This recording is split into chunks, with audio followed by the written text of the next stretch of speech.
Vamos a leer todo el texto completo hoy y vamos a enfocarlo y a cuadrarlo dentro del conjunto del texto sobre la riqueza, que no solamente es ligado al hombre rico, sino que está también ligado a la postura de Jesús o a esa enseñanza de Jesús sobre la riqueza y la dificultad para los ricos de entrar en el reino de Dios. Un texto que ha dado mucho que hablar a lo largo de la historia, que puede dar mucho que hablar porque la pregunta fundamental es si Jesús pide eso a todos o se lo pide nada más que a unos pocos. Entonces, ¿qué es lo que le pide a unos pocos y qué es lo que le pide a todos? Creo que esa pregunta es importante a la hora de vivir esta experiencia de ser discípulos de Jesús, porque si no, vamos a excluir a los ricos del reino de Dios. Eso está implicando que estamos todos contentos, como aquí no somos nadie ricos, pues entonces estamos bien.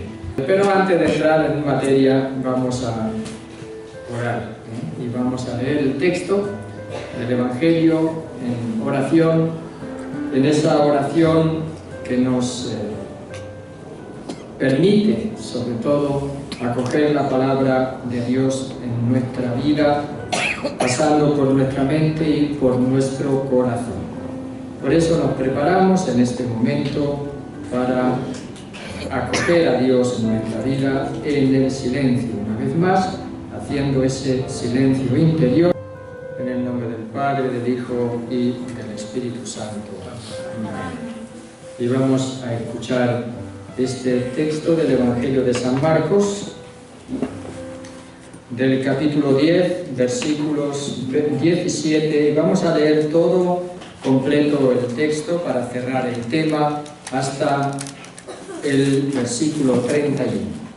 Del 17 al 31. Estamos en el hombre rico, no hemos pasado todavía a la segunda fase de la enseñanza a los discípulos, pero creo que es importante leer todo el conjunto porque esta visión de conjunto nos va dando ya unas pautas a la hora de interpretar el Evangelio. Recuerden, la pregunta es, en esta experiencia de ser discípulos de Jesús, ¿qué relación hay entre el discipulado y el dinero, la riqueza, las propiedades, las posesiones?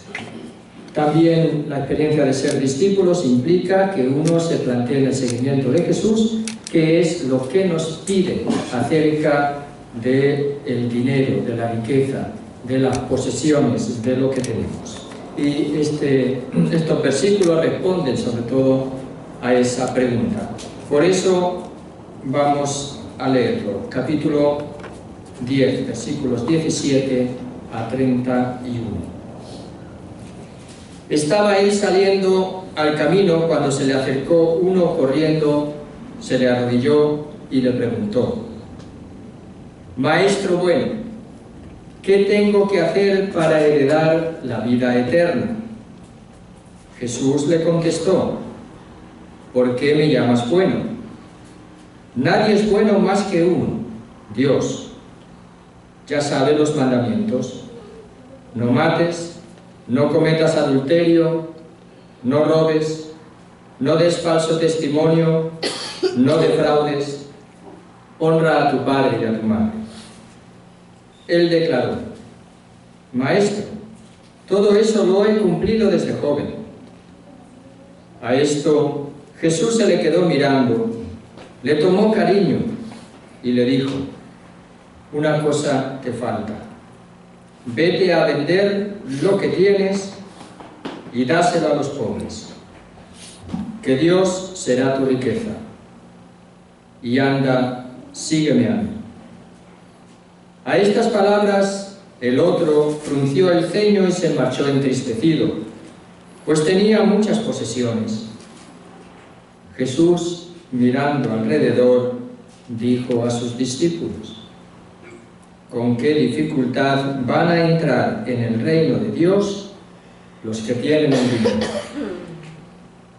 Los discípulos no salían de su asombro ante estas palabras. Jesús insistió: hijos, qué difícil es entrar en el reino de Dios. Más fácil es que pase un camello por el ojo de una aguja que no que entre un rico en el reino de Dios. Ellos comentaron completamente desorientados. Entonces, ¿quién puede subsistir? Jesús se les quedó mirando y dijo: humanamente imposible, pero no para Dios, porque todo es posible para Dios. Pedro se puso a decirle: pues mira, nosotros ya lo hemos dejado todo y te hemos seguido. Jesús declaró: os lo aseguro, no hay ninguno que haya dejado casa, o hermanos o hermanas, o madre o padre, o hijos o tierras, por mí y por la buena noticia, que no reciba en este tiempo 100 veces más casas y hermanos y hermanas y madres e hijos y tierras, con persecuciones, y en la edad futura vida eterna. Pero todos, aunque sean primeros, serán últimos, y esos últimos serán primeros. Invocamos al Espíritu Santo para que ilumine nuestra mente, para que abra nuestro corazón, para comprender, para conocer, para amar y para seguir a Jesús. Ven, Espíritu Santo, llena los corazones de tus fieles y enciende en ellos el fuego de tu amor. Envía, Señor, tu Espíritu y serán creadas las cosas, y renovarás la faz de la tierra. Oh Dios, que has iluminado los corazones de tus fieles con la luz del Espíritu Santo, concédenos el saber obrar animados de este mismo Espíritu para gustar siempre del bien y gozar siempre de su consuelo, por Jesucristo nuestro Señor. Amén. En el nombre del Padre, del Hijo y del Espíritu Santo. Amén. Bueno, he querido leer todo el conjunto, aunque no hemos hecho todavía la estructura de la segunda parte, porque todo el conjunto da toda la línea progresivamente de la enseñanza de Jesús, a partir de la narración del hombre rico que se va entristecido porque tenía muchos bienes, y Jesús que aprovecha ese acontecimiento para dar una enseñanza a los discípulos sobre la relación con el dinero, sobre la riqueza, la relación del dinero y entrar en el reino de Dios. Y también qué pasa con aquellos que lo han dejado todo para seguirlo, ¿verdad? Que dice que ellos recibirán una recompensa del cielo, ya en casas, en hermanos, en hermanas, en madres, en tierras, y también para premio, y digo para guindilla del pastel, persecuciones. Qué bueno, ¿verdad? Nos extraña cómo Jesús dice que eso forma parte del ciento de la recompensa, porque vemos que va mucho más allá de una ley, va mucho más allá de un precepto que hay que cumplir para salvarse. Jesús llama a seguirlo para identificarnos con Él. Y esa identificación con Él máxima, camino de Jerusalén en la experiencia del discipulado, son las persecuciones. Las persecuciones que hacen que nosotros nos unamos también a la pasión de Jesucristo. Y eso es lo que al discípulo, casi a veces, o en la experiencia de ser discípulos, es lo que más cuesta entender. Porque muchos discípulos piensan que seguir a Jesús es que la vida te vaya bien, o que se te arreglen las circunstancias difíciles de la vida, o que Jesús entre en tu vida para que haya armonía en todos los ambientes donde nosotros nos encontremos. Eso no quiere decir que no tengamos que amar, ¿verdad? Ese es el compromiso de negarse a sí mismo. Todo eso va de servirlo, de hacerse el último, de abandonarse en las manos de Dios, y eso es la relación del amor al prójimo, que va a permitir que nosotros nos amemos unos a otros. Pero sabemos que el pecado anda, que el diablo anda suelto, y que por lo tanto también las relaciones humanas pues es muy complicada que sean lo pacíficas que nosotros desearíamos, incluso con las personas que más amamos. tenemos bastante dificultad, ¿verdad? Por eso no nos extraña que Jesús nos hable también que el seguirlo implica las persecuciones. Entonces Jesús, fijando la vista, le mostró su amor, le mostró su amor. Es la respuesta que le da: yo lo he cumplido todo eso. Ya decíamos que había ahí un mandamiento que parece que Jesús pone como para contrastar en el Evangelio de San Marcos al hombre rico que dice: yo lo he cumplido, pero hay ahí el defraudar, la injusticia o el no pagar los salarios adecuados, sobre todo a los campesinos, que sería una parte que parece que este hombre rico no haya cumplido del todo, y que está puesto como contraste para hacerle notar y ver su incoherencia en cumplir los mandamientos. Jesús dice con todo que le muestra su amor, es decir, si es un hombre justo, vamos a decir un judío ideal que cumple la ley, que cumple la Torá, le falta solamente una cosa. ¿Qué le falta? Márchate, todo lo que tienes, véndelo y dáselo a los pobres, que tendrás un tesoro en el cielo. Y entonces ven y sígueme. Lo que dice Jesús, y aquí viene esa pregunta, la primera pregunta de este texto, la experiencia del discipulado. Jesús le pide a este hombre que se acerca que para salvarse necesita ¿qué? Cumplir los mandamientos. Pero si quieres seguirme, te falta una cosa. Es decir, si quieres ser mi discípulo, te falta ¿qué? Una cosa. ¿Y qué es lo que te falta? Que venda y reparta. Que venda y reparta, es decir, que se lo dé a los pobres. ¿Para qué? Para tener un tesoro en el cielo. ¿Se va a quedar sin nada? No, le promete el tesoro en el cielo. Ahora, ¿en qué cielo? ¿Significa ya aquí o significa en el más allá? Tú véndelo todo y entonces, como pedías, ¿qué tengo que hacer para salvarme? El tesoro que vas a acumular en el cielo va a depender de lo que hagas tú también con tus riquezas en relación con los pobres. Claro, que Jesús se está refiriendo a alguien que le dice: si quieres seguirme. ¿Y qué es ser discípulo de Jesús? Venir detrás de Él, ¿no?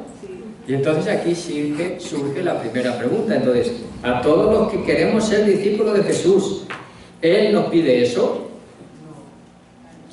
A los que queremos seguir. Es la pregunta. Los que queremos ir, a los que no. No, a los que queremos seguir. Él lo pide a todos, pero solo los que quieren seguir van a dejarlo. Él se lo pide a todos, pero solo los que quieren seguir van a ser capaces de dejarlo todo, venderlo, darlo a los pobres y seguirlo.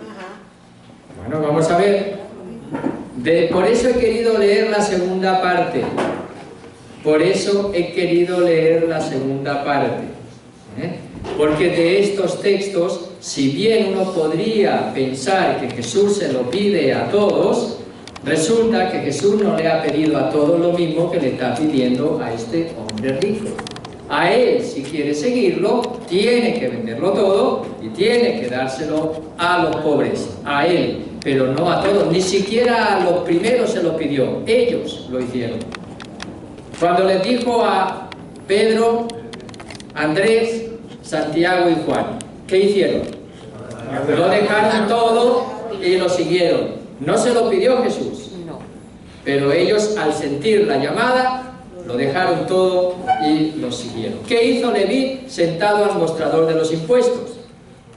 Lo dejó todo y lo siguió. ¿Y qué pasó con el endemoniado de Gerasa en el capítulo 5 de San Marcos? Que le dijo: Señor, ahora yo quiero seguirte. ¿Y qué le dijo Jesús? Que se vaya a sus tierras, que se vaya a su casa, que él tiene que dar allí el testimonio. A él le dijo que no. Y veremos que en el Evangelio hay algunas personas que parece que no lo dejaron todo. Cuando Jesús manda de dos en dos a sus discípulos, ¿qué es lo que tienen que hacer respecto a lo que tienen que llevar? Nada, ni bolsa, ni sandalia, ni alforja, ¿recuerdan? Sí. Pero si llegan a una casa, ¿qué tienen que hacer? Quedarse y recibir todo lo que allí le ofrezcan, ¿verdad? Eso significa que había gente que no lo había dejado todo. O sea, había gente que acogía aquello que lo habían dejado todo. Eso implica. Después ya veremos que también más adelante había algunas mujeres que estaban así de lejitos en la cruz y que dice que le ayudaban con sus bienes durante su vida. Habían asistido a Jesús durante la vida. Esas personas parece que tenían bienes también. Entonces vamos a ir viéndolo poquito a poco. Sí está claro que a este hombre le va a pedir que lo deje todo y que lo siga. Después al final haremos la conclusión. Ahora solamente dejo abierta la pregunta. ¿Se lo pide a todos o no se lo pide a todos? Después haremos las conclusiones. Entonces lo primero que Jesús le dice, bueno, cumple la ley. Cumple la ley significa evita hacer el mal y hace el bien al prójimo, porque es lo que anuncia, son los mandamientos de la segunda parte de la tabla de la ley. Y eso es necesario para alcanzar la vida eterna. Ya tiene esta vida asegurada con su riqueza, entonces Jesús le va a hacer dar un salto más respecto no al cumplimiento de los mandamientos, sino respecto a lo que es entregar la vida. Va a tener que empezar a pensar en los otros y ayudar a los otros. Él le va a tener que dar todo a los pobres, según lo que dice Jesús, que va muy ligado, por lo tanto, a entregar la vida. Al interés por la vida plena en este mundo, asegurada con sus riquezas, ahora tiene que pasar a ese ayudar a otros, a alcanzar esa vida plena, vamos a decirlo de esa manera. Ella la tiene asegurada, pero hay muchos que le falta hasta lo necesario, ¿no? Ahora, si tú tienes la vida asegurada, pues ayuda a otros para que también la puedan tener. Vamos a decirlo de estas maneras. Jesús se lo pide como desde su amor. La mirada de los gestos amorosos de Jesús no son un premio porque Él ha sido bueno, sino que indican sobre todo una invitación. Como al principio del discipulado, cuando Jesús dice, si quieres seguir detrás de mí, ¿qué tienes que hacer? Negarte a ti mismo, cargarte si quieres. Ahora, ¿qué le dice? Le mostró su amor, fijando en él la vista. Es una invitación de amor, pero le dice, una cosa te falta. Puede entonces resonar esa exigencia, porque Jesús le va a exigir amorosamente, invitándole, te falta una cosa, que es vender y entregarlo todo a los pobres. Sigue, por lo tanto, la llamada al seguimiento, porque eso va a ser una condición para que él lo siga. Pero esa exigencia de Jesús va mucho más allá de los mandamientos. Y lo que manifiesta Jesús ahora es la voluntad de Dios para este hombre concreto. Se lo dice a él, en su situación concreta, a un hombre rico, que parece que ya tenía asegurada la vida en esta tierra, pero le interesa la vida eterna, que piensa en sí mismo, pero Jesús lo va a hacer ir más allá de sí mismo, porque la primera condición del seguimiento, ¿cuál era? Negarse a sí mismo. Por lo tanto, para él, el negarse a sí mismo va a tener que implicar también el negar la riqueza que tiene, deshacerse de ella para dársela, para entregársela a los pobres. Y esa es la voluntad de Dios para este hombre. Por lo tanto, el seguimiento de Jesús significa unión a aquel que fue pobre personalmente, que no espera consuelos de este mundo y que va a la cruz decididamente. Para este hombre, el seguimiento de Jesús hacia Jerusalén implica dejarlo todo y venderlo. Ya nos vamos enterando. Para este hombre, Jesús lo está hablando, si quieres seguirme. A todos nos está diciendo que nos tenemos que negar a nosotros mismos. A todos nos está diciendo que tenemos que cargar con nuestra cruz. A todos nos está diciendo que tenemos que perder la vida para encontrarla. ¿Recuerdan? Perderla por el Evangelio. A todos nos está diciendo que no tenemos que vivir ese espíritu de exclusivismo. ¿Recuerdan cuando aquel que vimos que expulsaba a los demonios, nosotros sabemos, aquel de la supremacía? No, tenemos que abandonar ese espíritu de supremacía.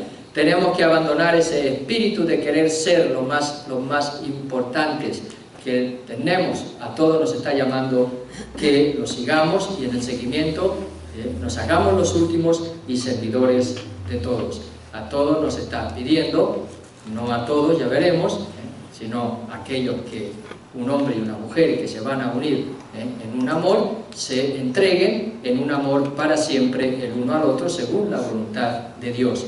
Y a todos ahora no le está pidiendo lo que le está pidiendo a este hombre, pero sí a todos les va a decir cuidado con los que tienen riquezas. Eso verá más adelante.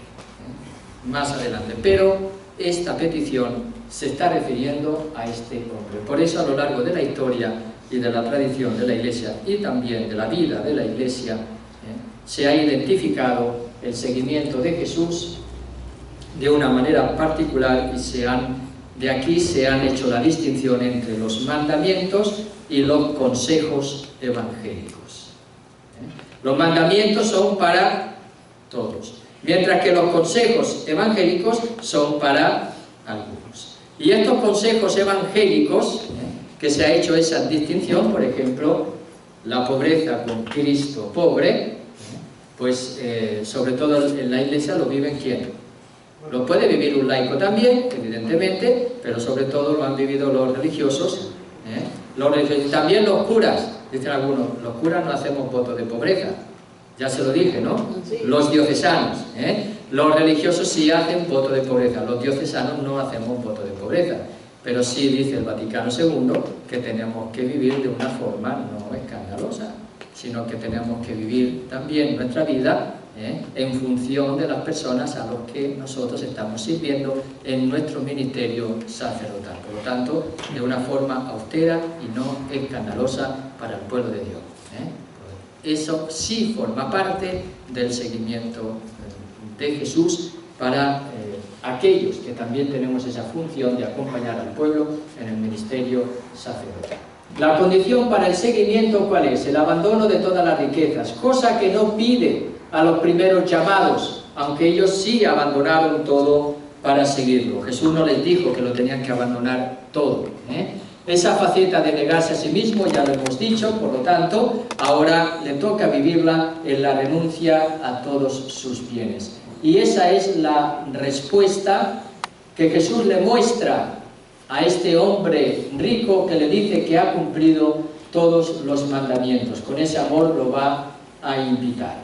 Cosa que no pide a algunos, si vemos en los evangelios restantes, a Zaqueo Jesús no le pide que venda todos sus bienes, pero él cuando va así le dice, yo voy a dar la mitad de mis bienes a los pobres y si he defraudado a alguno, le daré 4 veces más. Pero eso le viene como iniciativa propia de él, que pertenece a la conversión. Es la libertad ante los bienes para seguir a Jesús sin reservas. Ante los bienes, este hombre necesita esa libertad. Él estaba apegado a los bienes, como veremos de su respuesta. Y yo, para hablar de este texto, decir que no es para todos, sino que es para algunos, pongo lo que se dice en el Evangelio de San Mateo 10:12, que es algo parecido a este texto, pero referente a ¿qué? Aquellos que se hacen eunucos por el reino de los cielos. No a todo le pide ser eunuco por el reino de los cielos. ¿Sabe lo que es ser eunuco? ¿Sabe lo que era un eunuco? ¿No? Sí. Bueno, el eunuco era la persona, sobre todo en los terratenientes, las personas ricas, tenían personas que cuidaban sus bienes y su familia. Y entonces había personas que para cuidarse de que el que cuidaba su casa y su familia no se fuese con su mujer, los castraba. El eunuco es aquel que no tenía sus órganos genitales. Entonces Jesús dice hay 3 clases de eunucos. Uno, que son aquellos que han nacido así, es decir, las personas estériles. Vamos a decirlo de esa manera. Dice, hay otros que los han hecho los hombres, y esos son esas personas que están al cuidado de los bienes y de la familia, pero que son hechos eunucos precisamente para que no tenga la sorpresa el dueño de la familia de que la persona que los cuida se vaya con su mujer. Y dice, pero hay otros que se hacen ellos mismos eunucos por el reino de los cielos. Y esos son aquellos que van a seguir a Jesús sin casarse. Es decir, que van a dedicar toda su vida completamente a la causa del reino de los cielos. Y en este caso, al hombre rico, Jesús le estaría pidiendo algo así. Pero en relación no a vivir el celibato, sino en relación a vivir ¿qué? Tiene que dejar todas sus riquezas, todas sus posesiones, para seguir a Jesús. Tiene que formar parte de aquellos que Jesús mandó de 2 en 2 y que los mandó precisamente para que vayan sin alforja, sin bolsa, sin sandalias, sin bastón, pero sí con la túnica, ¿verdad? Bueno, pues forma parte de esa vocación especial o esa llamada especial de Dios a esta persona. Esa llamada no se la hace a todos. Lo que no quiere decir que Jesús no va a hablar de cuál es la relación que tenemos que tener con el dinero. Eso lo va a decir después, cuando ponga la imagen del camello. Pero después la pregunta que va a hacer Jesús, ¿cuál es? Cuando Pedro le va a preguntar, se quedaron todos sorprendidos. ¿Y qué es lo que le pregunta Pedro? Entonces, o los discípulos que le dicen, entonces, ¿quién puede salvarse? ¿Y qué va a decir Jesús? Para los hombres es imposible, pero para Dios todo es posible. Ahí está la respuesta. Ahí está la respuesta, sí. ¿Es para todos o no es para todos? Lo que le pide al hombre rico es ¿para quién? Para los pobres. ¿Es para quién? ¿Esa vocación para quién es? ¿Esa llamada para quién es? Para él. Para él. Ahora, ¿cómo nosotros entonces tenemos que lidiar si es imposible para los ricos y para los hombres entrar en el reino con las riquezas? ¿Qué es lo que hay que hacer? Y Jesús dice, para los hombres es imposible, porque los hombres se ciegan con la riqueza. Entonces, ¿desde quién hay que vivir la relación con la riqueza? Vamos a decirlo de una manera o de otra manera. Desde Dios. Para Dios no es nada imposible. Entonces, cada uno tendrá que ver lo que tiene que hacer con las riquezas en su experiencia de ser discípulo de Jesús desde Dios. Unos tendrán que venderlas, darlo todo y seguirlo. Otros, a lo mejor, tendrán que ayudar a los demás con sus riquezas para sacarlos de la pobreza. Otros, a lo mejor, tendrán que invertir y hacer y dar trabajo para que otros tengan posibilidad también de salir de su pobreza. En otras palabras, a lo mejor unos estarán llamados a dar no el pez, sino la caña para pescar con sus riquezas. Y esa es la relación que Jesús va a decir.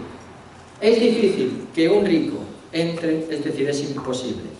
¿Por qué? Porque uno tiende a asegurarse esta vida cuando tiene las riquezas. Pero cuando desde Dios uno tiene riquezas, es Él el que le va a ir diciendo qué es lo que tiene que hacer con sus riquezas en relación a su vida y a la vida de los demás. Y eso sí forma parte de la experiencia de ser sus discípulos de todos y cada uno de nosotros. Quizás no es lo que Jesús pide aquí, ¿verdad? Porque si ustedes van, lo venden todo lo que tienen, entonces ¿qué vamos a hacer? Dejan su mujer, deja su familia, deja sus hijos, deja sus hijas, los deja abandonados y en la pobreza y en la miseria, y después cuando esté delante de Dios les va a decir, bueno, ¿y qué has hecho con aquellos que yo te he encomendado? ¿Los has abandonado? ¿Te has vuelto loco o qué? ¿O se ha vuelto loca? Ven cómo eso no tiene ningún sentido. Entonces, no, pero Jesús lo dice. Y si Jesús lo dice, entonces tenemos que abandonar todo, dejarlo todo, repartirlo, darlo a los pobres, y entonces ya se acabó. Algunos lo han hecho. Algunos lo han hecho en la vida. ¿Quién se recuerda de ustedes? Algunos personajes así, famosos. San Francisco de Asís, ¿verdad? Madre Teresa, San Ignacio de Loyola, San Francisco Javier, tantos santos en la vida de la Iglesia han vendido todo, eran personas ricas, eran personas adineradas, San Francisco de Borja, tantos que han dejado toda esa riqueza. ¿Para qué? Porque han sentido ese llamado también de Jesús de dejar de vender todo, darlo a los pobres y seguirlo. Pero no a todos les pide lo mismo. Si hace eso, ¿qué le promete? Que tendrá un tesoro en el cielo. Bueno, él le interesaba el cielo. ¿Qué tenía que hacer para salvarse? ¿Verdad? Jesús se lo está diciendo. Dice, y entonces si lo das todo, vas a tener un tesoro. Te vas a asegurar que la vida del más allá, la vida escatológica, el cielo mismo, ¿verdad? Puede ser el cielo o puede ser que dejándolo todo va a tener el don más precioso, que es el don del Espíritu Santo, y va a poder poner su vida en el amor de Dios, que es lo más importante en relación a hacerse como niño. ¿Recuerdan? Hacerse como niño para entrar en el reino de los cielos significaba que nosotros ponemos la seguridad de nuestra vida no en los bienes materiales, sino la ponemos en ¿quién? En Dios. ¿Esta exigencia es para todos? No. ¿Por qué? ¿Porque yo se lo he dicho? No. Pues piénselo ustedes ahora. Ahora yo se lo he dicho, pero ahora les toca pensarlo a ustedes. Les toca investigar a ustedes. Padre, él iba como, pienso yo, ¿verdad? Pues estuvo en ese momento. Pienso yo que él iba con una ilusión de que él le decía a Jesús que todo lo había, que ya todo eso lo había hecho, él se consideraba bueno. En el fondo. Y cuando Jesús le dice que lo que tiene que hacer, pues él se entristeció porque su expectativa no era esa, sino que... Bueno, pues entonces la cuestión es que él fue a preguntarle a Jesús y él quería que Jesús le dijera lo que él quería oír. Ajá, exacto. Eso nos pasa a muchos, ¿no? O sea, uno va, ¿qué tengo que hacer? Y bueno, yo quiero que Jesús me diga esto, para que yo me confirme de que estoy bien. Pues sí, tienes que cumplir, pues eso ya lo he hecho, ya te he preguntado, Claro, ya dijimos que eso para entrar en la vida eterna, dentro del judaísmo, había grupos que se planteaban el cumplimiento de la ley, cuáles eran los preceptos, los mandamientos más importantes, si había que formar parte de una comunidad determinada, o del pueblo de Israel, o de un grupo determinado en el judaísmo, había que formar parte de la secta de los esenios, por ejemplo, para alcanzar la vida eterna como ellos pensaban. Había que cumplir la ley al modo en que pensaban los fariseos o los saduceos, o dentro de las escuelas que habían entre ellos, que decían después se desarrollaron escuelas, unas que acentuaban unos aspectos, otros acentuaban otros aspectos. Entonces eso es lo que él quería oír. Quería oír algo que se situase dentro del contexto de la tradición judía en la que él vivía. Pero Jesús lo va y lo hace ir más allá. Y esa es su desilusión. Él quería escuchar algo que ya sabía lo que quería escuchar. Lo escuchó y dice, eso ya lo he hecho. Pero ahora cuando Jesús le dice, falta una cosa, ahí está la desilusión. No solamente de él, sino que veremos que la desilusión y el desconcierto también es de los discípulos. Porque saben ustedes, y lo veremos, que ellos, o había esa concepción, que la bendición de Dios también, o el hombre justo, el hombre bueno, tenía que ser bendecido por Dios, ¿con qué? Con riquezas. Y hay bastantes textos en la Biblia referidos a esa bendición de Dios con las riquezas. Entonces también los discípulos quedan un poquito desconcertados con la actitud, primero, la exigencia de Jesús, y segundo, con la respuesta del hombre rico que se fue alejando de Jesús y no formó a entrar parte de los que lo seguían. Como si los discípulos le dijeran, bueno, pero si es rico, hay otros ricos que también están por ahí, son tus discípulos, y a esos no les piden lo mismo que le estás pidiendo a él. Entonces como que se extrañan también de que Jesús le dé o le pida esa exigencia a él y que eso sea un impedimento para él para entrar a formar parte de la comunidad de sus discípulos, que son aquellos que forman y que van a construir el reino de Dios, el reino de los cielos. Entonces, ¿esta exigencia es para todos? No. Ya ustedes ya están convencidos. Pues a mí me ha costado llegar a convencerme de eso. Yo he tenido que investigar mucho, por eso yo se lo digo ahora, pero yo he tenido que investigar, he tenido que pensar, he tenido a ver qué dice uno, a ver qué dice otro. ¿Por qué? Porque uno no se sitúa, no, está clarísimo, aquí este texto lo dice Jesús. No, es que hay otros textos, es que hay otras historias, es que hay otro elemento que hay que valorar a la hora de leer la Biblia. Las palabras, ya hemos dicho, de los versículos 23 a 27 van a aclarar esta respuesta. Y esas palabras van a ser que sí, es difícil para un rico entrar en el reino de los cielos, pero para Dios es todo posible. Y se lo preguntan directamente, ¿quién puede salvarse? Y dice, es difícil. Para los hombres es imposible. Para los hombres que están apegados a la riqueza, ¿verdad? Porque la riqueza y el apego a ellas, y el buscar la seguridad en ellas, es muy difícil que el hombre se pueda desafectar de las riquezas. Entonces, para Dios todo es posible. Para Jesús, la vida eterna depende de la postura también ante las riquezas, porque la pregunta es sobre la vida eterna. Aunque Jesús está hablando también de formar parte del reino de Dios. Recuerden que ese reino de Dios tiene dos aspectos. Uno es la acción de Dios, la gracia, el amor de Dios que viene a nuestra vida en la persona de Jesucristo y que se va a comunicar en el don del Espíritu Santo. Y el otro aspecto, que es el aspecto activo de construir el reino de Dios, que empieza con la comunidad de los discípulos. La comunidad de los discípulos, aquellos que construyen el reino de Dios, son aquellos que, dóciles al don del Espíritu Santo, van a vivir su vida orientados en el Espíritu Santo según el mensaje del reino de Dios que Jesús les ha predicado. Pues la vida eterna también depende de la postura ante las riquezas. Este precepto se dirige a un pequeño grupo y no a la totalidad de la comunidad, o se dirige en general a todos. ¿Qué tengo que hacer para salvarme? Cumplir los mandamientos. Te falta una cosa. ¿Qué te falta? Vender todo lo que tiene y darle a los pobres y servirle.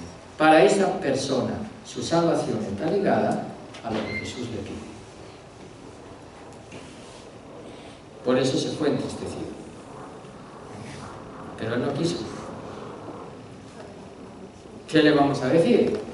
Eso es lo que le dice a esta persona.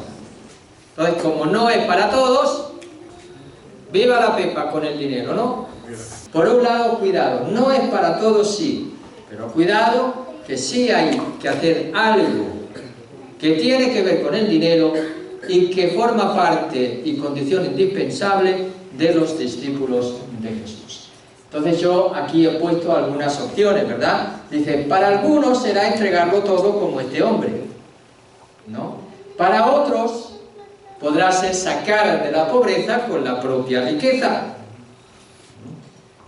O simplemente promover y posibilitar la vida digna de algunos dando de lo propio. Hay personas que se han ido, ¿verdad?, a África, personas que se han ido a países pobres, hay personas que se han ido a tierra de misión y con su poco pues han intentado construir algo un poquito más digno en otros ambientes de esta tierra donde las personas por sí mismas pareciera que no podían hacerlo. O dar la caña para pescar más que el pescado, como he dicho anteriormente. El seguimiento. Pero hay una cosa que sí no hay que perder nunca, que el seguimiento de Jesús significa unirnos a aquel que fue pobre personalmente, que no espera consuelos de este mundo y que por consiguiente va a la cruz decididamente. La unión con Jesucristo, que va camino a Jerusalén, es decir, a la pasión, muerte y resurrección, forma parte de la experiencia del discípulo. Y ese negarse a sí mismo, cargar con su cruz, perder la vida, hacerse los últimos, ser servidores de todos, dejar las riquezas o tener una relación con las riquezas que no sea de buscar la seguridad en ellas, va a tener que hacerse desde la identificación en el camino hacia Jerusalén con Jesús, que sí, Él es pobre y se hizo pobre personalmente, y que no espera los consuelos de este mundo y que va a la cruz decididamente. ¿Qué hizo el hombre rico? Se marchó entristecido, pues tenía muchas posesiones. No le dio ninguna respuesta, no le dijo nada, no intentó convencerle a Jesús para decir, no hombre, pero yo soy rico, mira que yo te puedo ayudar, mira que yo soy rico, que yo puedo ayudar a los demás, pero quedándome con mi riqueza. No empezó a darle un montón de razones a Jesús, no, simplemente en el silencio, ¿qué hizo? Se marchó. ¿Y cuál era la causa por la que él se marcha entristecido? Porque tenía muchas posesiones. Él no fue corriendo a Jesús y se arrodilló ante él. ¿Y ahora qué hace? Se va triste. Frunció el ceño. ¿Sabe lo que es frunció el ceño, no? Poner la cara de triste. Fruncir ese es el ceño, ¿no? A ver cómo lo hace usted. Él lo hace bien, ¿no? Nos vamos a poner aquí de actor, entonces. Frunció el ceño y se marchó, se aleja. En vez de seguirlo, en vez de estar con él, en vez de ir detrás de él, ¿qué es lo que hace? Toma el sentido opuesto de alejamiento. Se aleja de Jesús. Se marchó entristecido, pues tenía, dice, muchas posesiones. En otras palabras, Jesús, que lo miró con amor, parece que ese amor a esta persona no le convence. Parece que su amor a las riquezas es más grande que el amor que Jesús le manifestó a él, o por lo menos opaca. No es más grande, ¿verdad? Porque es imposible que nosotros amemos algo tanto como Jesús nos está amando a nosotros. Pero sí opaca, el amor a las riquezas le va a opacar en la relación que él tiene con los bienes. Él confía en sus riquezas, él se siente seguro en sus riquezas. Tenía muchas posesiones. Antes corre hacia él, ahora se aleja de él. No confía en Dios como Dios le sugiere a él. Por lo tanto, ese malestar y esa tristeza está relacionada con ¿qué? Con su riqueza. ¿Cuáles son su respuesta? Los sentimientos, no las palabras. Se aleja de Jesús sin palabras, pero triste. Su esclavitud puede más que su amor a Dios y a los demás. Su esclavitud a las riquezas. Se realiza, por lo tanto, un destino que Jesús había hablado de él en las parábolas del reino, o la parábola del sembrador, que es la semilla que cae, ¿dónde? No, cae ¿dónde la semilla? En el camino. Cae entre abrojos, entre zarzas. Recuerdan que crecen y ahogan a la semilla. ¿Y qué son las zarzas y los abrojos? Las preocupaciones de la vida y el afán de riqueza. Ahí tenemos.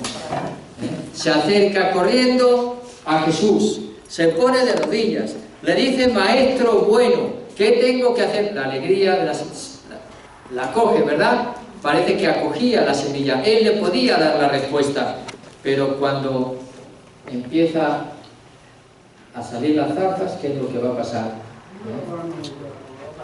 ¿Qué es lo que va a pasar con las zarzas? Van a ahogar. Va a ahogar esa alegría. Bueno, pues ahí tenemos la parábola del sembrador.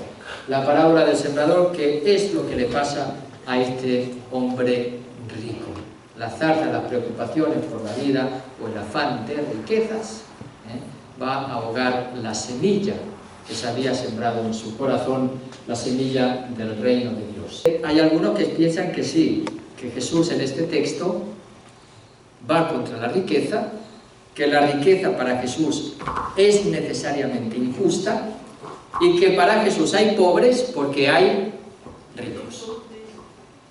En otras palabras, ¿verdad? Entonces, lo que Jesús le pediría a este hombre es que dejara esa injusticia por el mero hecho de que es rico. Porque la riqueza provoca que haya pobres. En otras palabras, que hay ricos porque se les roba a los pobres.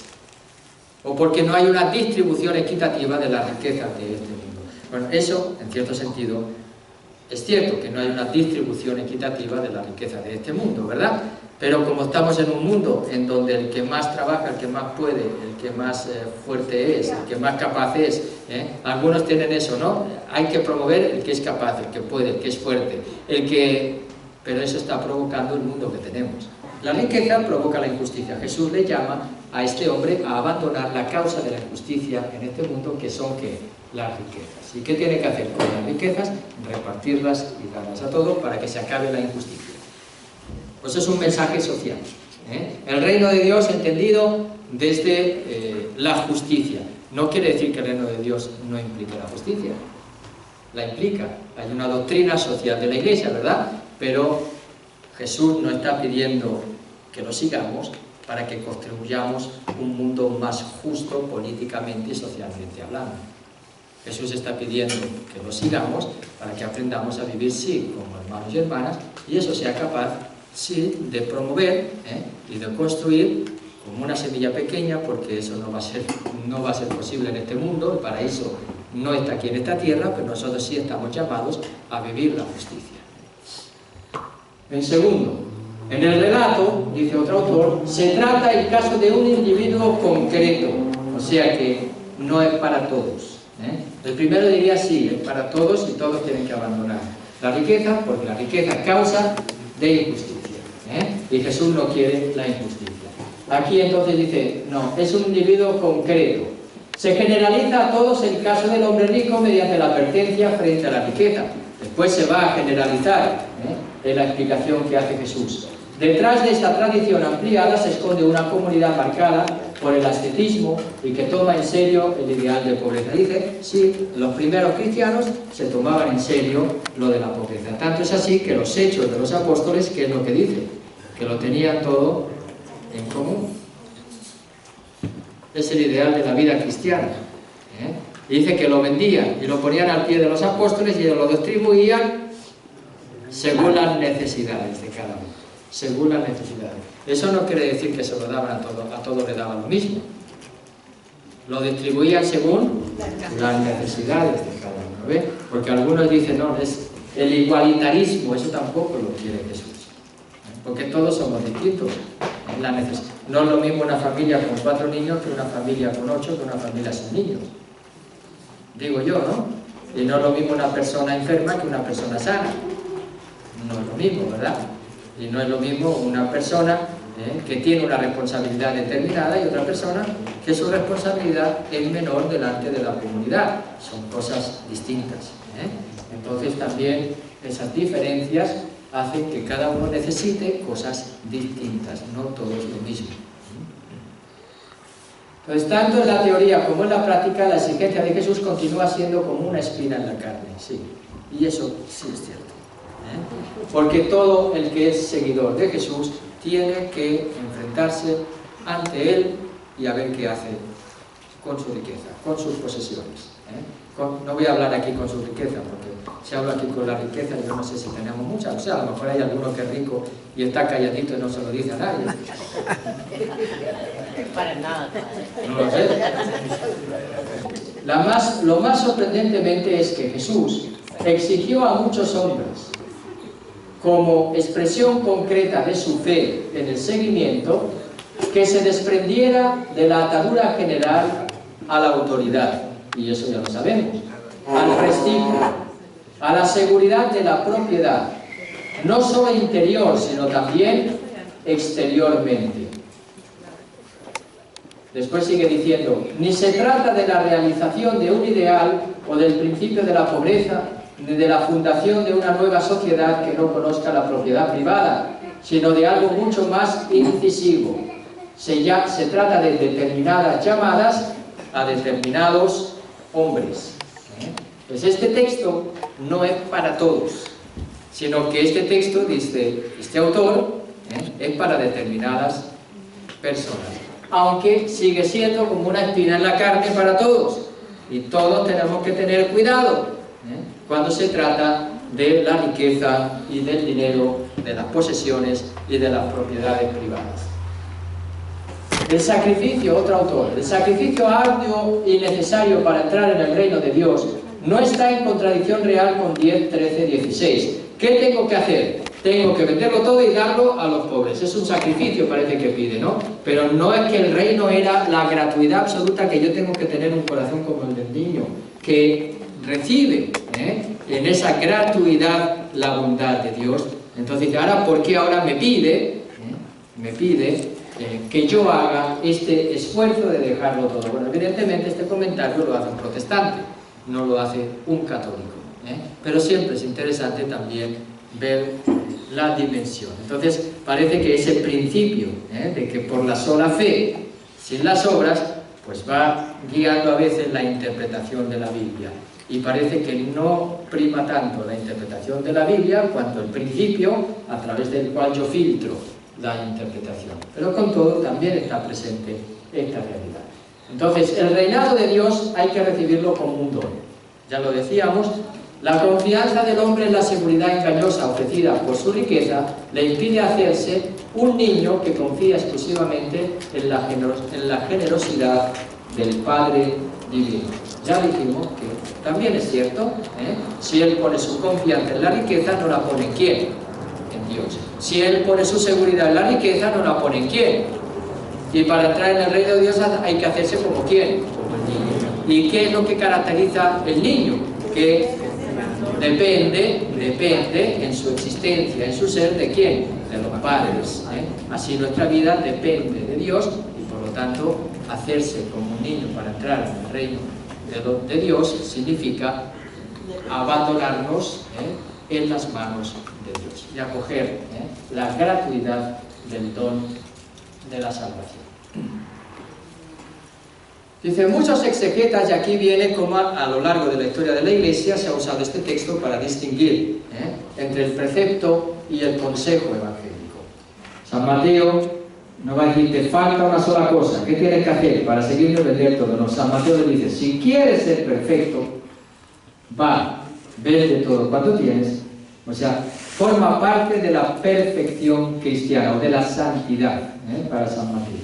Dice, y esta precisión condujo a muchos teólogos medievales a distinguir entre consejos de salvación, apropiados para todos, y consejos de perfección, dirigidos solo para el clero y los religiosos, situando este precepto en la última categoría.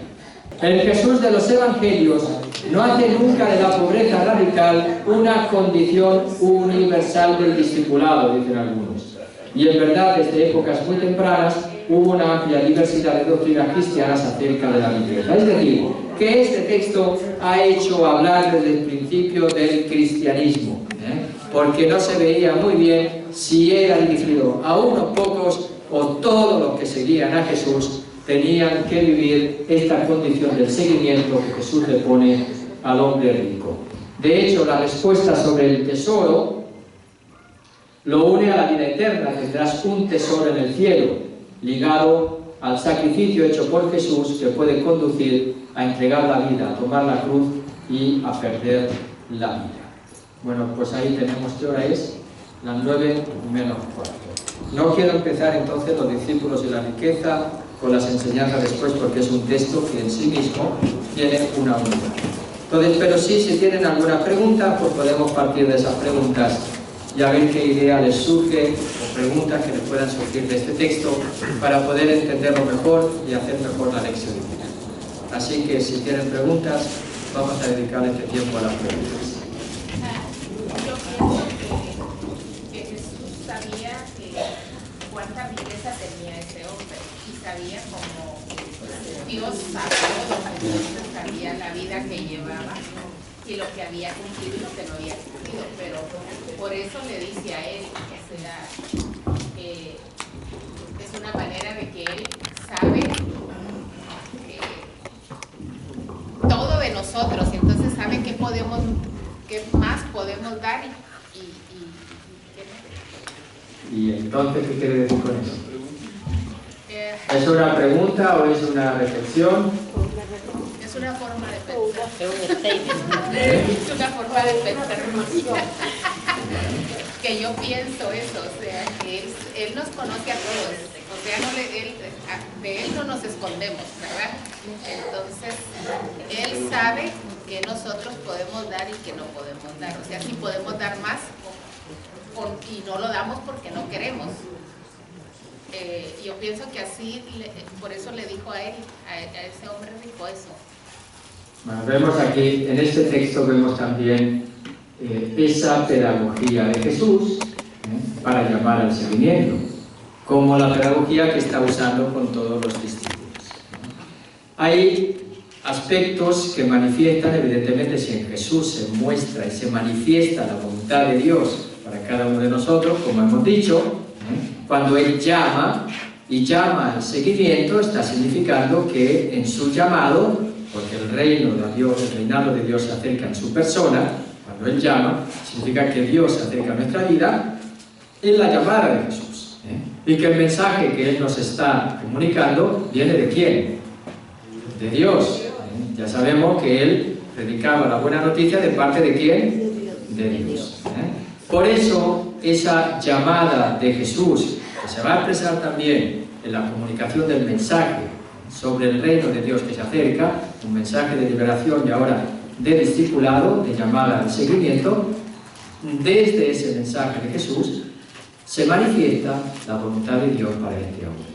Jesús lo va a ir llamando desde su necesidad, Él le va a ir preguntando para que Él mismo entabla un diálogo para invitarlo a seguirlo, ¿verdad? Porque Dios está diciendo, no le obliga.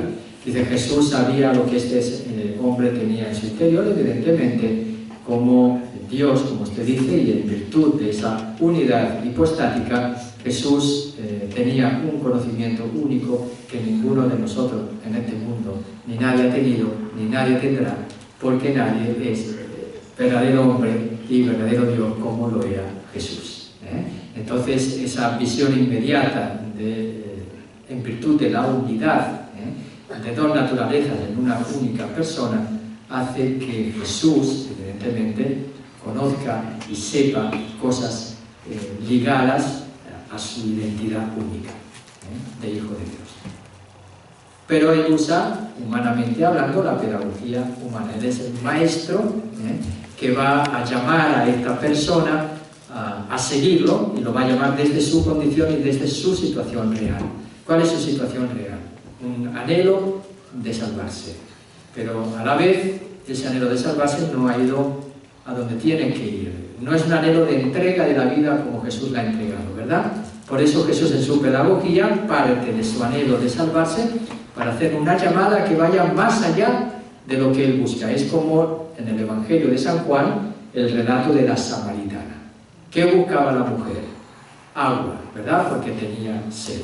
Y le dice a Jesús, si supiera del agua, y ¿cómo si no tienes, cómo me vas a dar tú? El agua que yo voy a dar, y la va haciendo pasar niveles de más profundidad hasta llegar a la verdadera situación de la mujer y por lo tanto ofrecerle la salvación. La mujer sí aceptó esa salvación y esa invitación de Jesús. Este hombre la rechazó en su libertad.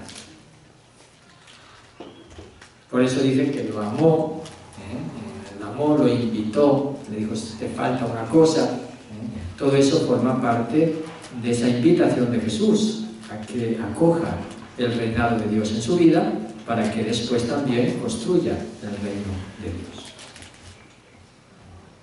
Es una reflexión también, no sé si me ha hecho una pregunta, pero en la línea que usted me ha dicho... Yo le pregunto, no es pregunta, pero yo porque a veces he visto cuando piden, ¿verdad?, en la iglesia, y la gente a veces puede dar más y no lo da, no sé por qué razón, o sea, yo no la sé, como le digo, solo Dios puede saber pero a veces abren las carteras y se ve el montón de billetes y bueno, echan $1. Bueno, usted ahí está tocando ya otro tema. Ay, no sé. Ahí está tocando el tema de los donativos que se da a la iglesia, ¿no? Bueno, sí, porque... Eso es distinto, de que depende de la generosidad. Yo el tema ese, mire, ahora que tocar el tema, ligado al dinero, ¿verdad? Y ligado a la riqueza, se habla que si hay que dar el diezmo, que si no hay que... Aquí Jesús lo que está hablando es de la relación de esta persona con su riqueza. El texto está hablando de que esta persona estaba poniendo su seguridad en su riqueza. Y Jesús dice, eso es un impedimento, tú me estás pidiendo la salvación, pero tu corazón está apegado. Como que se lo hace ver en esa pedagogía. Sí, cumple los mandamientos, te miro con amor, pero te invito a algo más. Entra a ver si de verdad estás cumpliendo. Y entonces le invitas a decir, bebe de todo lo que tienes, dáselo al prójimo. ¿Cómo te entregas? Le hace pasar de su interés propio al negarse a sí mismo, a dar la vida por quién, por Jesús y el Evangelio, que eso es el discipulado. Y eso va a implicar en él dar lo que tiene a los demás. Lo que usted dice, o lo que usted habla, ya tiene que ver con lo que se ha llamado el diezmo, o la limosna, o que dicen algunos la limosna, que se da ya es una limosna, que se ha llamado, o los donativos, las ofrendas que se dan en la iglesia. Eso es otro tema un poquito distinto y tiene que ver con que nosotros somos católicos, con que la iglesia no recibe ningún tipo de fondo de la producción de sus mercados, vamos a decirlo así. Una parroquia no vive del negocio que hace, porque aquí nadie hace ningún negocio, aquí no se venden productos para hacer negocio, sino todo lo que aquí se hace es para mantener esta estructura que está al servicio de la evangelización. Y hay un problema, que muchas personas vienen aquí y no se sienten implicados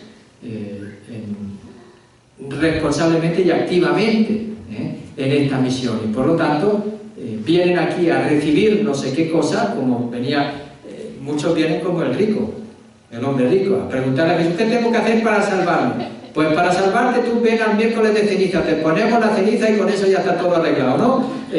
Y hasta después vienen y se pelean, y entonces y vienen aquí, si uno intenta, ¿verdad?, hacer un poquito de organización, ¿para qué? Para que no se convierta esto en un driveway, que algunos ya han convertido, algunas de venir, te damos la ceniza, así te vas, es decir, para no fomentar la superstición, para no fomentar la magia, para no fomentar la idea equivocada de que la ceniza es algo que repercute en la salud, en las riquezas, en la suerte que uno puede tener en la vida, ¿verdad? Y es ahí cuando intentamos, no, vamos a partir de qué es lo que estamos haciendo en la iglesia. La iglesia iniciamos un camino hacia la Pascua, y la ceniza es el signo de nuestra conversión. Entonces tenemos que dejar, tenemos que centrar la vida en Dios, oración, tenemos que dejar aquello que nos esclaviza, el ayuno, tenemos que compartir con los demás, porque nuestra vida es para los demás, la limosna, ¿verdad? Son las prácticas de la Cuaresma. Entonces escuchamos la palabra de Dios, oramos juntos, y entonces desde ahí nos ponemos todos en camino. Eso es el miércoles de ceniza, ¿verdad?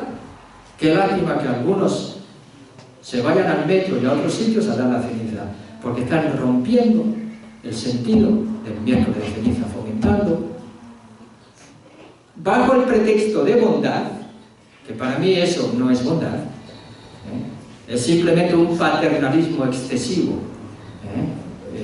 Es como el abuelo que quiere dar todos los caprichos al niño, ¿verdad? No, ¿para qué vamos a molestar? Porque la gente, como no tiene tiempo, porque trabaja mucho, entonces vamos a ir nosotros ahí al metro, vamos a poner un driveway, ¿no? Y para que, como a lo mismo que compren una hamburguesa, pues entonces que vienen aquí, le damos la canastita para que echen la ofrenda y le damos la ceniza, ¿no? Como vender la ceniza. Bueno, yo no sé, si no hay canastita, entonces yo empezaré, si no hay canastita detrás, empezaré a pensar que a lo mejor hay algo de bondad. Pero no me parece una actitud pastoral acertada, porque eso es fomentar algo que está muy metido en la gente, que la ceniza es algo que yo tengo que tener, no sé, para que el resto del año pase algo. Cuando la ceniza no es sino un sacramental o un signo que tiene que manifestar lo que yo dentro estoy dispuesto a hacer para cambiar en mi vida, en orden a qué, a sentirme más identificado con Jesucristo muerto y resucitado, o a vivir mi vocación bautismal, muriendo con Cristo cada día para resucitar con Él. Ese es el significado, el polvo en el que me voy a convertir. Usted me dirá qué tiempo tiene una persona, ¿verdad? Diciéndome, no, yo me voy a trabajar, a mí me pongan. Yo he visto hasta en Facebook y en algunas cosas que después de la ceniza, gente que después de la ceniza se ha ido a bailar con la cruz pastoriza y estaba con la cruz de la ceniza en una fiesta de baile el miércoles de ceniza. O sea, un contrasentido total. Ese día no es para eso una fiesta de baile. Ese día es un día de ayuno y es un día de abstinencia y es un día en el que uno toma conciencia de oración de una manera un poquito más intensa. Por eso digo, hay personas que no tienen esa concepción de lo que es la iglesia. ¿Y qué le vas a pedir después? Que den dinero. Además, te vienen en la ceniza, estas personas te vienen en la ceniza y digo, no te ponen ni $1. Que uno eso no es lo importante, pero lo que usted está hablando sí es cierto, que algunos no tenemos o no tienen conciencia eclesial. Y la conciencia que tienen es la iglesia tiene dinero. Y como la iglesia tiene dinero, ¿para qué está ahí? Para que me ayude a mí. ¿Verdad?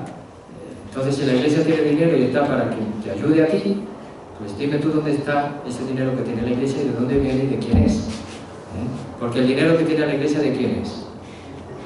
El que ustedes dan. El que ustedes dan. ¿Y para qué se usa? Para mantener, aquí esto es un salón grande, ¿verdad? Aquí tenemos esto, tenemos la escuela, tenemos el centro parroquial, el patio, tenemos la iglesia, ¿verdad? Tenemos el campo de enfrente, la rectoría. Bueno, todo eso hay que mantenerlo, ¿no? Todo eso hay que mantenerlo, pues para eso son los donativos, ¿verdad? Aquí funciona de una manera. Entonces viene uno a la iglesia y la oficina está abierta hasta cerrada, póngame esta atención, quiero el sacramento del bautismo, quiero para casarme por la iglesia, quiero para las catequesis, la confirmación, la comunión. Bueno, pues tiene que haber alguien que te atienda, tiene que haber alguien, ¿verdad? Y esas personas, para que puedan estar aquí de una forma continuada, ¿qué hay que hacer? Hay que pagarles, hay que pagarles, si no... Pues si la iglesia somos nosotros, si nosotros no estamos aquí, pues no hay iglesia. Pues ese es el motivo por el que tenemos que contribuir cada uno según su generosidad, sus posibilidades y viendo lo que Dios pide y que tiene que contribuir. Y esa es la reflexión adecuada que hay que hacer a la hora de los donativos. Es decir, el donativo, ¿cuánto tengo que dar? El diezmo, en la Iglesia Católica no se pide el diezmo. No se pide el diezmo. Se pide que cada persona dé con generosidad y según lo que ve que Dios le pide que dé. Ahí está el problema. Ahí está el problema. Que uno no piensa delante de Dios esas cosas. Como no piensa delante de Dios en qué va a usar su dinero. Muchos le llega el dinero al bolsillo y dicen, vamos a gastarlo. Pero no hay un proyecto de vida. Un proyecto ligado a la relación con Dios, que eso es muy importante. La relación con Dios implica que yo organice desde Dios lo que voy a hacer con mi tiempo, lo que voy a hacer en mi familia y con mi familia, lo que voy a hacer en mi comunidad de fe, lo que voy a hacer en mi relación con los demás en el mundo, en mi vecindad y en el mundo en el que Dios me ha puesto para vivir y en el sitio que Dios me ha puesto para vivir. Y eso implica que yo también piense delante de Dios qué tengo que hacer con mi dinero y también con lo que yo voy a hacer en la vida. ¿Para qué? Si soy papá, mamá, ¿cómo van a vivir el matrimonio? ¿Cómo van a vivir? ¿Cómo van a educar a los hijos? Es una tarea grande. Ahora, si yo paso mi vida pensando en cómo me voy a divertir nada más, significa que no me tenga que divertir. No, hasta eso yo lo tengo que pensar desde Dios. ¿Dónde me puedo divertir y dónde no me puedo divertir? ¿Cómo tengo que pasar yo mi tiempo libre y cómo no lo tengo que pasar mi tiempo libre? ¿Verdad? Todo eso forma parte de mi ser discípulo de Jesús. Y no lo pensamos, por lo tanto también tengo que pensar delante de Dios cuánto voy a aportar a la iglesia, cuánto, dónde voy a ayudar a los más necesitados también, dónde, de qué manera lo voy a hacer. con un corazón generoso. Eso sí, hay que hacerlo desde él. Como decía usted en la homilía, ¿verdad? Que muchas personas van y se gastan lo del mes en el casino, entonces ¿Te imaginas gastarse lo del mes en el casino? Sí, o sea, eso es lo que yo digo. O sea, Sí, hay algunas personas que ya eso ya habla más de una adicción, porque hacer eso es una irresponsabilidad bastante grande, ¿no? Respecto a lo que es el tiempo, pero hay otro tipo de cosas, otro tipo de cosas que un seguidor de Jesús tiene que mirarlo, y tiene que mirarlo desde él, desde el seguimiento, porque al final nuestro discernimiento no es cómo me lo voy a pasar bien. Miren ustedes, el discernimiento que yo hago, ¿cuál es? Es cómo me voy a negar a mí mismo, cómo voy a ser capaz de entregar la vida como la ha entregado Jesús. Es que lo que estoy diciendo es serio. Lo que estoy diciendo es serio, implica una actitud de vida muy en la línea de lo que el rico ha hecho con Jesús. Muchos se van entristecidos porque tenían muchas, no porque tenían muchas riquezas, sino porque tienen muchas cosas en las que divertirse, en las que entretenerse, en las que pasar el tiempo, en las que no hacer nada. Y el tiempo es algo precioso. El tiempo es algo que Dios nos da y tenemos que aprovecharlo. Es un regalo de Dios. Y tenemos que aprovecharlo bien. Y aprovecharlo bien no significa que no se me escape ninguna experiencia de la vida.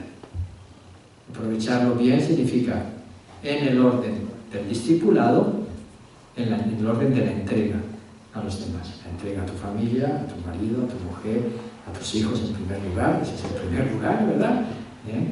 En la entrega en tu vecindario, la entrega en tu comunidad, en tus amistades, en tu trabajo, en cómo hacer el trabajo lo mejor posible y hacerlo rendir y hacer que crezca. Todo eso forma parte.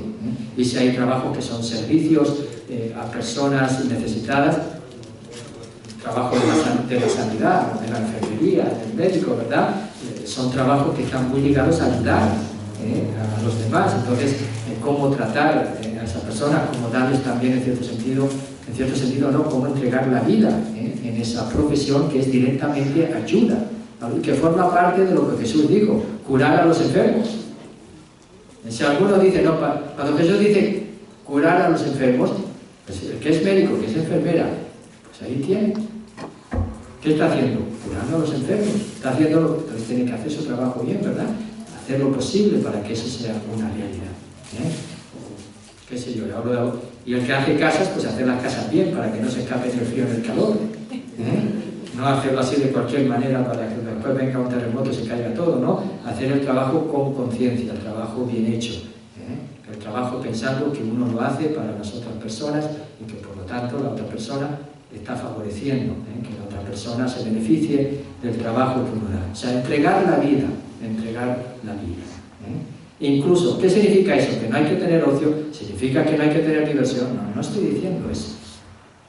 No estoy diciendo eso. Estoy diciendo que hay que hacerlo desde Dios. Eso sí, lo estoy diciendo. Forma parte de esa conciencia de cómo vivimos cada uno en nuestra vocación. Y eso por el dinero que decía, ¿no?